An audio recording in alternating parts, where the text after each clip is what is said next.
Hey guys, welcome to this video. Today we're going to create this newsletter page here with HTML and CSS. We're going to learn a lot of we're going to learn a lot of those languages. And before we start, if you like this video, if you learn something with me, please subscribe to this channel and press the like button. This helps me a lot, okay? And I also have a full HTML and CSS course at Udemy. You can get a special offer but just by clicking the link down below in the description, okay? So it's a great next step after this video, after you build this project with me. Complete your knowledge with this course here, okay? And I also have for you the base code for this project. I will build all the project with you, but we're going to need this image here and this other one. So we have those images in this repository in GitHub, okay? The link is also in this description, okay? So before we start, you can grab these images here, okay? So our target is this page, okay, as I showed to you. And let's start. Let's open the code editor here. So here I am with the VS Code without any files, and I will copy the image to this folder here. So we need to get the banner image and the logo image, okay? Just paste both images here. And after that, we're going to start creating an HTML file and a CSS file that I will name styles.css, okay? And here in the index, we can type the exclamation mark and press tab. So VS Code builds that structure of HTML for us, okay? And let's change the title here. Let's put something that refers to our page, to our newsletter page. So we can write here, subscribe to our newsletter. We need to link the CSS file here. We can type link column CSS and press tab. And here we just need to write the correct name of the file, like this, styles.css in the href attribute, okay? So I'm going to create h1 here just to see if all the things are working. So we are going to apply a style here to the h1. I will just change its color to red, okay? And now I will open this file on the browser with the live server extension, okay? So this is what we have, the HTML showing our h1 here with the red text, okay? So now I will put browser and editor side by side just to be easier to follow up the code and see the changes in real time. So let me do this. So now guys, we are good to go. I will just hide this sidebar here. I will just leave the code and the browser. So now it is easier to follow the code and see what's happening in the browser, okay? So first we're going to create two elements that will be the main structure of our page, the header that contains all the elements of the navbar, okay, and our logo, and the main tag where we put the main content, okay, the form and the image. So I will write something here just to have something on that area, and I will work on this header first, okay? So we're going to write a few HTML code here, and after that we switch to the CSS to advance with both languages together, okay? So in the header we have a container class here, decided with a div with a container class, okay? And we're going to have two parts here. The first one is the logo, so I have a div with the logo class, and the other is a navbar. So we have a nav tag with a nav class. The classes are for style purpose, so we need to add to select the elements in the CSS. Here I will put the image that I gave to you, logo.png, and in the alt attribute we'll write something that refers to the image, like Hora de Codar logo. Hora de Codar is my company here in Brazil, okay, so maybe it's a little strange to you, but it's something like time to code, no? And after that image tag, we're going to have an h2 with the name of the brand, or Codar, okay?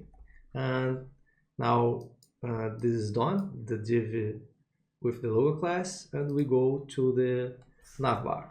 Here I will put some links, but in this project we are going to have just one page, okay? Just to feel like our website's bigger than that page, okay? So here we have the first one with, that is the home page, okay? And now I'm going to add more links. What you can do to add these links fast is press Alt, Shift, and down key, okay? So you copy the line, and you just need to rename the link, like here, service, about, contact, and FAQ, okay? And as you can see, we have some structure here that we can work on with the styles. So let's go to our other file. I will erase this rule here, and I will start with CSS reset. We do this to all the elements or the body tag. This is common in most of the projects you work with, you know. You just add a bunch of styles that are common to all the tags, okay? Because the projects will have a layout, and some styles are shared between elements. So here is the area that you can apply a lot of styles and save a bunch of lines just applied to one tag, okay? So let me do this like this. Font family Arial, so all the elements will have this font, all the elements will have a white text, the background color of our website will be 1A, 1A, 2E, okay? So these lines are common to all the elements. So with this practice, save a lot of lines, okay? And this also helps the maintenance of the code, okay? So it's a good practice. And we can erase, put the margin and the padding to 0. So all the browsers come with a default value, no? So doing this, you erase those values and you just need to add what you need, no?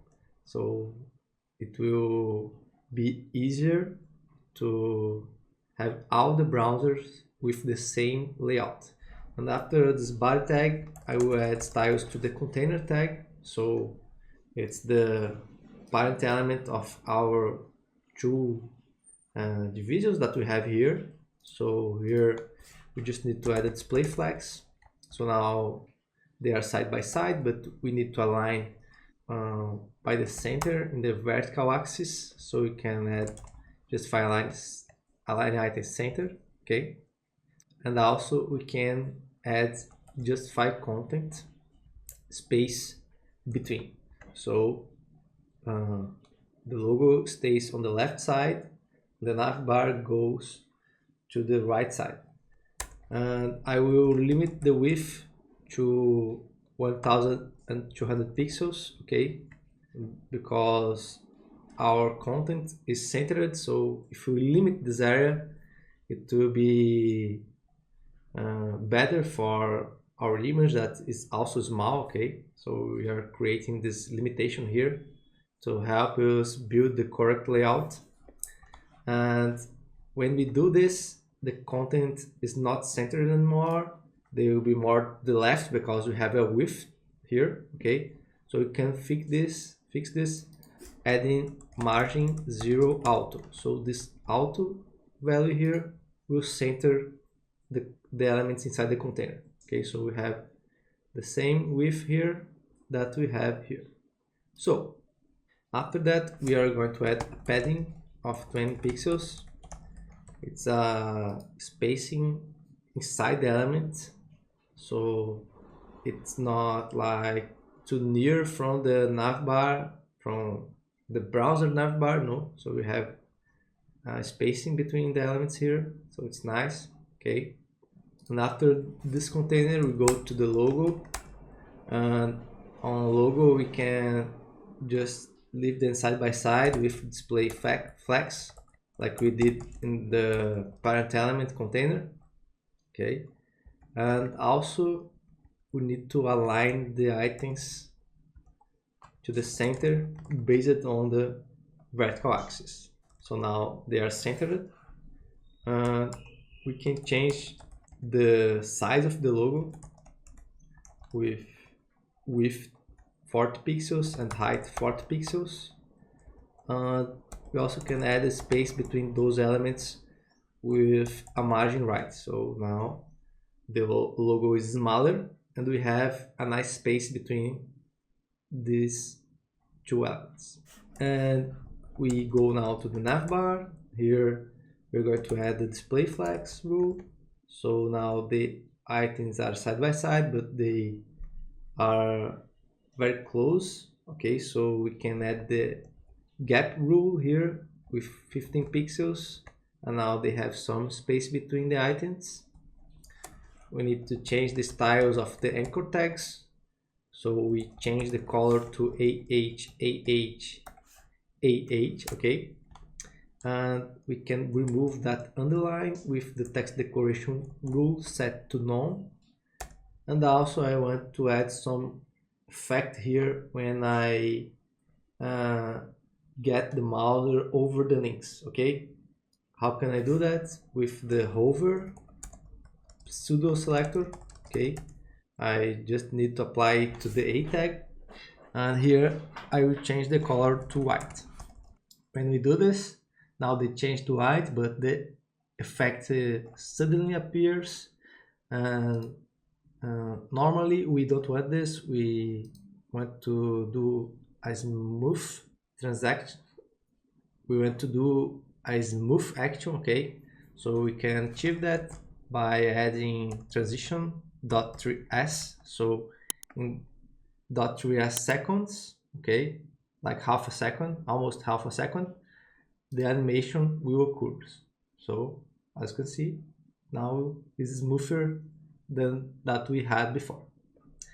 So the navbar is done. Now we can go back to the HTML file and finish this part of the HTML, adding the rest of the content. So we can erase this h1 tag, we can add another div. Now I will repeat the same class container here. Okay, now let's add this container class to this main tag, so we can have one last div. Okay, and here I will add a content class. So inside this content div, we are going to have our subscribe title. So subscribe now to our newsletter, and I want to highlight this word here. So how can I select this word with CSS? We can't. So we need to add or wrap this word to a tag. So we use span for that, like this. So now I can select this word and apply some styles. And I also want a break line here. So we have a lot of ways to do that, setting the width of this title or adding just a break tag here to in the middle of our text. So we have a break line. And after the h1, we are going to have some text here. I use the Lorem text, so we can just type Lorem and press tab, and now we have some dummy text here, as you can see. And after this text, we're going to have our form. That is where the user will send the info. to subscribe to this newsletter. So here we're going to have two inputs, one for the name, other for the email of the user and the submit button. But I will wrap the inputs in a div tag like this: form group input.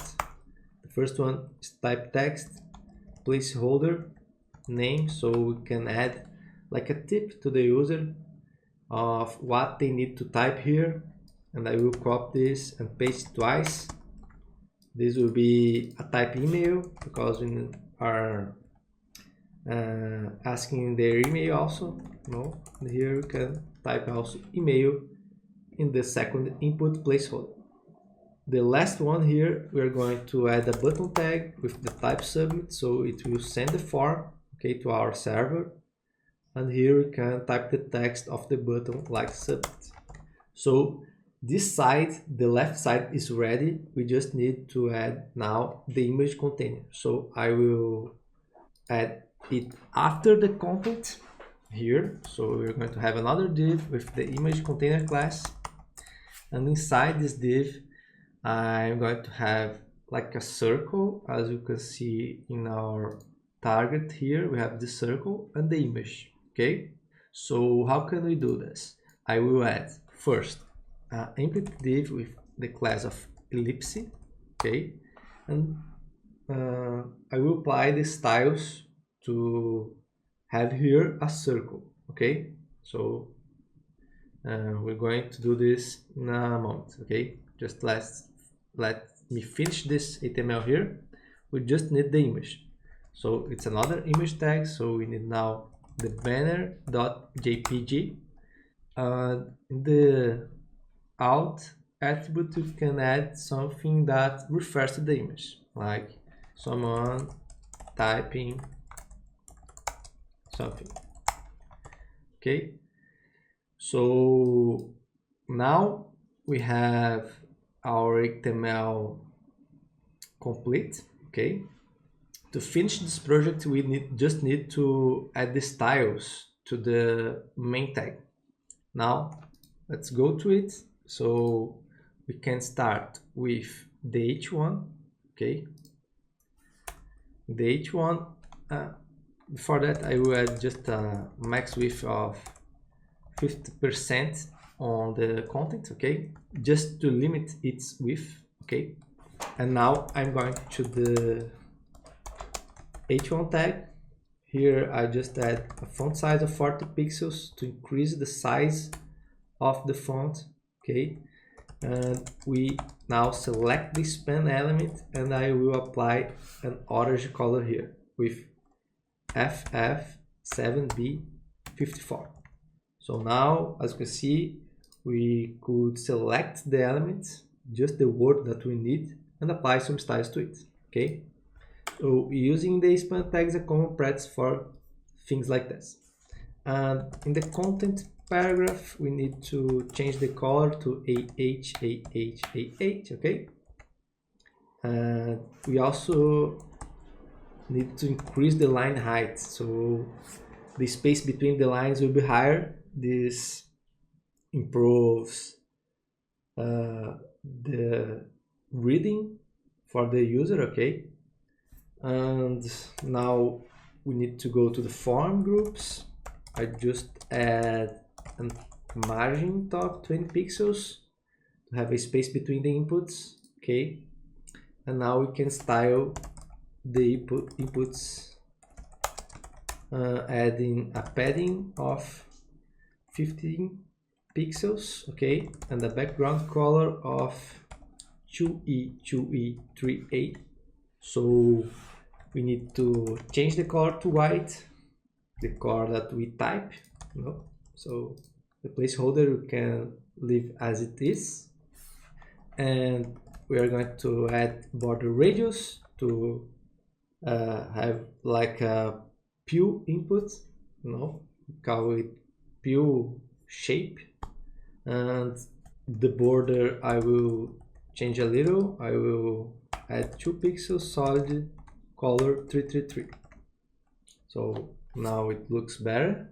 And the width of the input I will set to 7 So the inputs are ready. We can copy this rule here, but add to the button. Okay. Here I'm going to have a padding of 15 pixels to top and left, but for the sides I will add 40 pixels. Okay. The background will be orange, so we are going to add FF7B54. The color can be white, the border radius is still the same, and the border will be none because we overwrite that border that comes with the HTML. We don't need width, we can leave it as it is. And we are going to add a cursor pointer, so now we have the change of this icon here, like now we have the arrow, and when we add this rule here, we have this pointer here with the hand. Okay, so it looks like more that we are going to have an action after we click on this button. And we are going also to have a hover, so I will add the transition. Okay, and the hover effect will be a change to the background color. So you can copy the rule, add the hover pseudo selector, and change the color here to E56B44. So now when we pass the mouse over here, we have this little change on the button color. So the form is ready, okay, and we can now go to the right side, and here I will add a width of 40% in the image container, so it leaves a space here between the elements. But as you can see, we are with this horizontal scroll and we don't want this. We can fix this by adding a width to the image of 100%. So now the image fits into the container. Okay. And we're going to add also a border radius of 20 pixels to the image. So it looks like the other elements that we have, because they also have border radius in them. Okay. So we just need now the ellipse, and it will be an absolute element. Absolute elements have, they are linked or they are bound to the parent element with a defined position. So the parent element that we have here is the image container. So we need to add this rule, this position rule on this element. Relative. So now we can move that circle inside this container. Okay, so we have more control of that position. So we can start by doing the ellipse here. We are going to create a square of 300 pixels. We're going to have a background with a linear gradient, okay, that is from 135 degrees, and it starts with our orange FF7B54 and ends transparent. Okay, so as you can see, the element here will going to be our circle, and it starts orange and ends transparent. Okay, now to change the shape to a circle, we need to add border radius 50%. Now it's a circle. And now to change the position of the element, I will add a rule of absolute, position absolute, and I will change the top to 20% and the left to minus 10%. So it will be in the image, but also going the left of the image. But in our target, the image is in front of the circle. So how can we do this? Just we need to change the position of the element in the z-axis. We can achieve this with the z-index rule with the value of -1. Okay guys, so now we achieved our target. Now we have the project end, and hope you enjoyed, and hope you learned a lot of HTML and CSS. And if you learned, you also can grab my course with a special offer, like I said to you. The link to the course is in the description of this video, okay? I also have here in this channel a lot of completed courses about HTML and CSS. I think that are subjects that may be of your interest, okay? And also please press the like button and subscribe to this channel. It's very important to me to help a lot my work here, okay? So guys, this is it. Hope you enjoyed, and see you in the next video or in the complete course at Udemy. See you, bye bye.